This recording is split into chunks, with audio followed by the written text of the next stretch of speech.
आज हम पढ़ने जा रहे हैं क्या, तटस्थता वर्ग विश्लेषण। इसका मतलब क्या होता है? इसका मतलब होता है समान संतुष्टि प्राप्त करना। ठीक है, प्रत्येक बिंदु पर समान संतुष्टि प्राप्त करना, मतलब हर एक बिंदु पर, हर एक पॉइंट पर समान संतुष्टि प्राप्त करना। अब देखिए इसके दो नाम और होते हैं। इसके दो नाम होते हैं उदासीनता वक्र या अधिमान वक्र। ठीक है, इसका मतलब क्या होता है? इसका अर्थ होता है दो वस्तुओं के विभिन्न संयोगों को मिलाने वाला वर्ग, जिसके प्रत्येक बिंदु पर जिसमें प्रत्येक बिंदु पर उपभोक्ता को समान संतुष्टि प्राप्त होती है। हमने बताया कि समान संतुष्टि होती है, क्या होता है? दो वस्तुओं के विभिन्न संयोगों पर मिलाने वाला वर्ग, जिसके प्रत्येक बिंदु पर उपभोक्ता को समान संतुष्टि प्राप्त होती है, वो क्या कहलाता है? वो कहलाता है आपका तटस्थ वर्ग विश्लेषण या अधिमान वर्ग विश्लेषण या उदासीनता वर्ग विश्लेषण।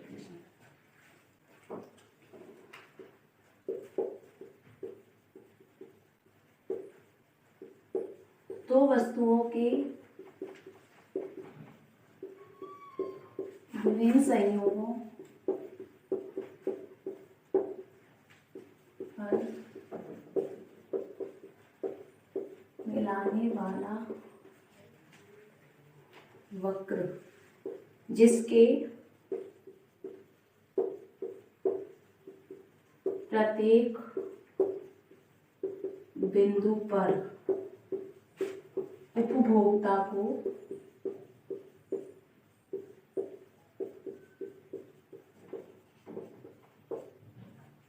समान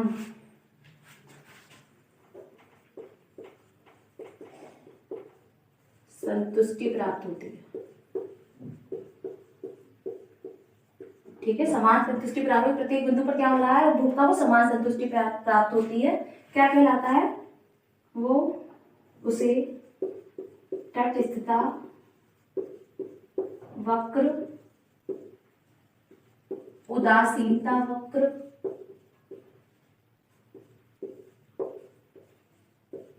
या अधिमान वक्र कहते हैं। ठीक है, तीनों वक्र एक ही है। इसे इंग्लिश में बोलते हैं इंडिफरेंस कर्व।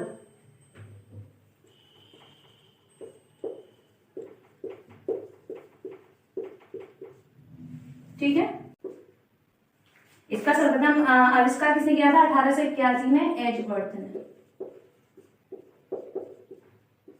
ठीक है, इसका विस्तार किसने किया? इसकी विधि का विस्तार किया था 1906 में पेरेटो ने। ठीक है,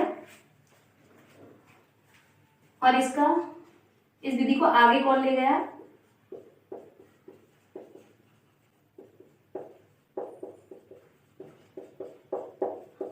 इस विधि को आगे बढ़ाया किसने? 1913 में। ठीक है, और 1915 में किसने बढ़ाया इसे आगे? स्लेट्स्की ने। ठीक है, किसने बढ़ाया? इसका सर्वप्रथम आविष्कार किया था 1881 में एजवर्थ ने। इसकी विधि का विस्तार किया 1906 में पेरेटो ने। ठीक है, इसे बहुत ज्यादा बढ़ा दिया इसकी विधि को।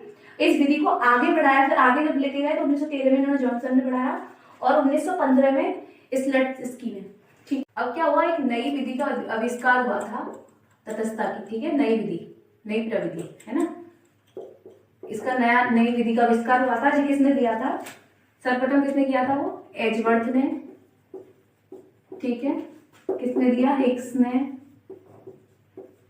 एलन ने और पेरेटो ने। ठीक है, इन चारों ने इसकी नई विधि का आविष्कार किया। ठीक है, अब इनकी एक डेफिनेशन है जो है एडवर्ड नेविन के अनुसार। क्या डेफिनेशन है? किसी उपभोक्ता की क्या डेफिनेशन है? किसी उपभोग्य वस्तुओं की दी हुई मात्रा के संबंध में कोई विशेष अनुराग या पसंदगी नहीं है। क्या है डेफिनेशन? किसी उपभोक्ता को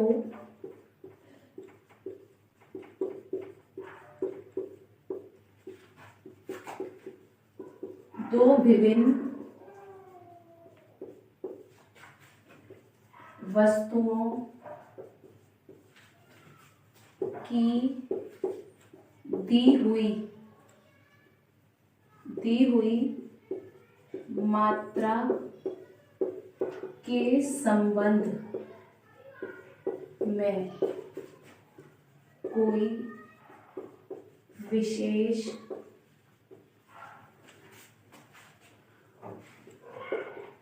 अनुराग या पसंदगी नहीं है।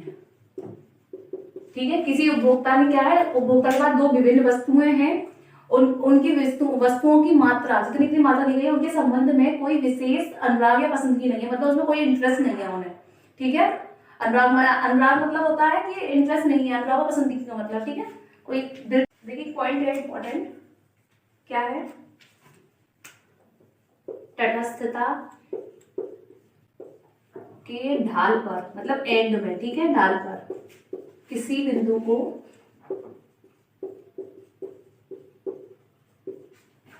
प्रतिस्थापन की सीमांत दर कहते हैं, मतलब घटती और बढ़ती हुई दर। ठीक है,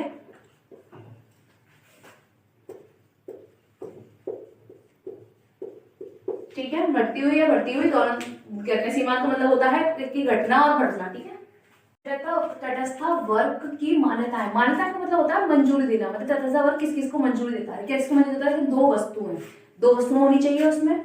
ठीक है, दो वस्तुएं होनी चाहिए। उपभोक्ता की असंतुष्टि, उपभोक्ता को क्या होती है, उसमें असंतुष्टि पैदा हो जाती है, तब उसके बाद में हमारा तटस्थ वर्ग विश्लेषण स्टार्ट होता है। जब हमारे उपभोक्ता को असंतुष्टि प्राप्त होगी, उसके बाद में ही तटस्थ वर्ग वक्र विश्लेषण स्टार्ट होगा, क्योंकि उसमें समान संतुष्टि मिल जाती है इंसान को। ठीक है, अब है क्रमवाचक उपयोगिता। क्रमवाचक मतलब लाइन से, ठीक है, क्रमवाचक मतलब होता है लाइन से। ठीक है, उपयोगिता प्राप्त होती है। अब प्रतिस्थापन की सीमांत दर का निरंतर घटते जाना।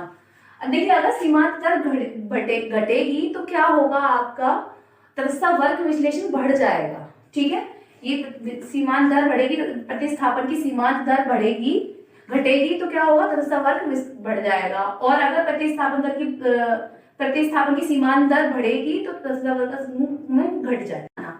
जब प्रतिस्थापन की सीमांत दर घटेगी तब क्या होगा, तब तटस्थ वर्ग विश्लेषण बढ़ जाएगा।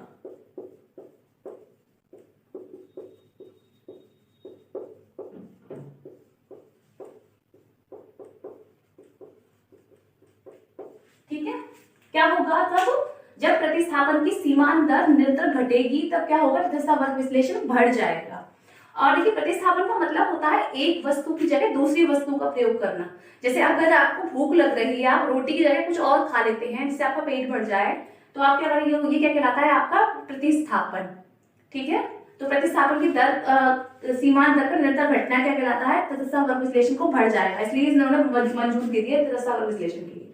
अब क्या होता है, उपभोक्ता की विवेकशीलता। विवेकशीलता का मतलब होता है बुद्धिमान। ठीक है, विवेकशीलता का मतलब क्या होता है, बुद्धिमान। अगर उपभोक्ता बुद्धिमान है तो वो क्या करेगा, अभी हमने बताया कि रोटी का करेंगे, रोटी या कुछ और खा लेंगे तो बुद्धिमान होगा, तभी तो वो खा लेगा कुछ। ये क्या होगा, हमने मान लिया हमारे पास आम और सेब दो क्वांटिटी है हमारे पास। ठीक है, दो हमारे पास क्या है, दो वस्तुएं हैं, आम और सेब। ठीक है, हमें क्या हो रहा है, जैसे ये वाला जो होगा, जो आपका वाई होगा वो घटते क्रम में होगा। ठीक है, और ये हमें एक्स मान लेते हैं, इसे वाई मान लेते हैं। ये हमारा क्या होगा, ये इंक्रीज रेंज में होगा, एक होगा डिक्रीज में, एक होगा इंक्रीज में। ठीक है, ये घटते हुए क्रम में, एक बढ़ते हुए क्रम में। अगर ये घटते हुए क्रम में है तो ये हमारा क्या होगा, ये बढ़ते हुए क्रम में है तो ये हमारा घटेगा। ठीक है, तो क्या होगा, जैसे आपने एक आम की जगह क्या खाया, आपने 10 सेब खा लिए। 2 आम की जगह आपने क्या खाया, 7 सेब खा लिए। 3 आम की जगह आपने क्या खाया, 5 सेब खा लिए। 4 की जगह आपने क्या किया, 4 आ गए। ये दोनों आ गए आपके इक्वलिटी पे, समान संतुष्टि मिल गई आपको इससे। ठीक है, अब देखिए इसका कर्व हमेशा ऐसा बनेगा, जिसे बोलते हैं हम कॉन्वेक्स। इसे क्या बोलते हैं, उत्तल। ठीक है, उत्तल। इसे एक चीज बोलते हैं, इसका होता है हमारा हाइपरबोला। ठीक है, इसका डायग्राम अगर लिखने के लिए आए तो बोलते हैं हाइपरबोला, है ना, हाइपरबोला। अब पढ़ेंगे हम तटस्थ वक्रों की विशेषताएं। ठीक है, क्या पढ़ेंगे, तटस्थ वक्रों की विशेषताएं। अब क्या होती है, तटस्थ वक्र का ढलान जो होता है ऋणात्मक होता है, मतलब घटता हुआ होता है। देखिए यहां से घटता हुआ हो रहा है, ठीक है, तो क्या हो गया, ऋणात्मक, ठीक है, घटता हुआ। मूल बिंदु पर की उच्चतर, मूल बिंदु की उन्नोत्तर, उन्नोत्तर मतलब होता है कि मूल बिंदु पर आकर ये क्या हो रहा है, घट रहा है, ठीक है। ऊंचा तटस्थ वक्र व संतुष्टि के उच्चतम स्तर, मतलब क्या होगा, अगर ऊंचा होगा, अगर ऊंचा होगा तटस्थ वक्र तो क्या होगा, उसकी संतुष्टि भी क्या होगी, उसकी उच्च स्तर की होगी। मतलब आपका, अगर आपको क्या करो, समाज आपको बहुत ज्यादा संतुष्टि मिल रही है किसी भी कार्य को करने में या खाने में या किसी चीज को, तो क्या होगा, आपको संतुष्टि भी बहुत ज्यादा मिलेगी, ठीक है। तटस्थ वक्र के समूह को तटस्थ मानचित्र कहते हैं।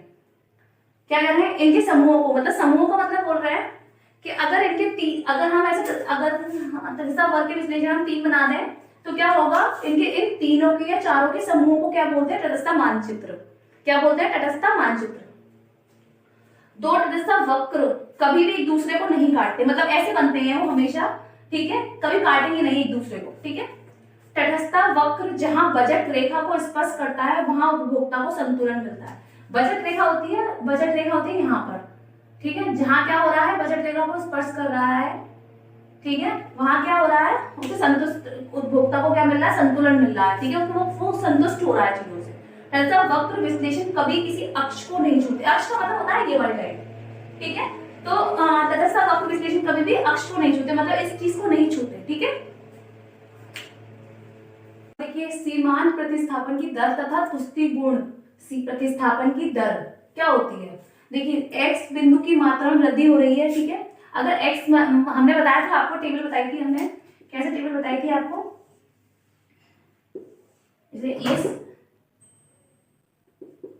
ये संयोग दे रखा था आपका, ठीक है, यहाँ पे क्या दे रखा था, आम, और यहाँ पे था आपका सेब, ठीक है।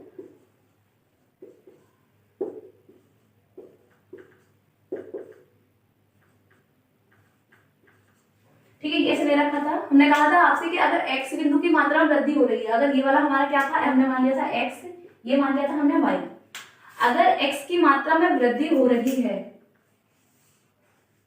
तो क्या होगा, y की मात्रा में कमी हो जाएगी।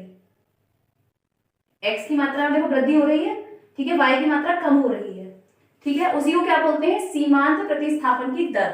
क्या बोलते हैं, सीमांत प्रतिस्थापन की दर। y में कमी होगी तो ये क्या कहलाएगी, सीमांत प्रतिस्थापन की दर घटती हुई। हमने बताया था सीमांत, ये जो हमारा सीमांत प्रतिस्थापन की दर है वो क्या होती है, घटती है, तो क्या होता है, तो हमने बोला था क्या बोला था, तटस्थ वक्र विश्लेषण की मांग बढ़ती है, ठीक है, तटस्थ बढ़ रही है तो क्या हो रहा है, सीमांत प्रतिस्थापन की दर क्या हो रही है, घट रही है, ठीक है। इसी कारण को क्या बोलते हैं, तटस्थ की ढाल के किसी बिंदु को प्रतिस्थापन की दर कहते हैं। इस बिंदु को क्या कहते हैं, प्रतिस्थापन की दर, ठीक है। अब हम एक फॉर्मूला पढ़ेंगे, क्या होता है, फॉर्मूला पढ़ेंगे MRX(xy), ठीक है, is equal to MUX upon MUY, ठीक है। MUX क्या है, MUX है मार्जिनल यूनिट, मतलब सीमांत मात्रा, ठीक है, सीमांत की मात्रा, x की वैल्यू, सीमांत की मात्रा y की वैल्यू, इसे निकाल रहे हैं प्रतिस्थापन की सीमांत दर, ठीक है। अब कैसे निकालेंगे इसे, देखिए जरा, पहले में क्या है, ये 1 है, फिर अपॉन 10, तो कितना रेशो निकलेगा आपका, 1:10, ये क्या है आपका MRS, ठीक है। फिर क्या है आपका 2/7, तो क्या निकलेगा 2:7, ठीक है। फिर क्या है आपका 3:5, तो 3:5, इसका 4:4, ठीक है। तो ये निकलेगा हमारा MS, क्या निकलेगा, सीमांत प्रतिस्थापन की दर, ठीक है। सीमांत प्रतिस्थापन की दर को हम दो नामों से और जानते हैं, क्या नाम होते हैं इनके, इसके नाम होते हैं दो, एक तो तुष्टि गुण सीमांत की दर हो गया, एक और होता है, क्या होता है, गोसेन का द्वितीय नियम, ठीक है, गोसेन का द्वितीय नियम, और एक और नाम होता है इसका तटस्थता वक्र नियम, ठीक है, इनके नाम होते हैं